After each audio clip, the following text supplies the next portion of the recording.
Hey guys, welcome back to our channel. In this tutorial video, we're going to teach you how you can manage your notifications in your Notion workspace really quickly. For example, if you'd like to get notified or not get notified by new activities and updates in your workspace. For example, if a team member of yours has posted something or completed an assignment or made changes to your tables and databases.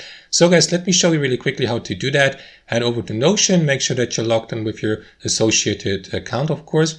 And here on the left hand side, simply access your account settings by clicking on settings here.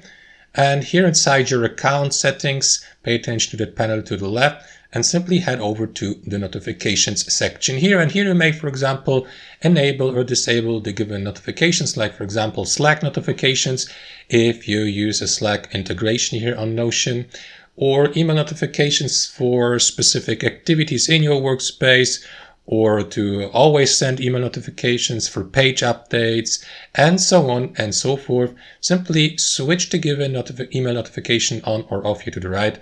And that's it, guys. That's how it works. Thanks for watching. Hope you enjoyed this video, and we'll see you next time on our channel.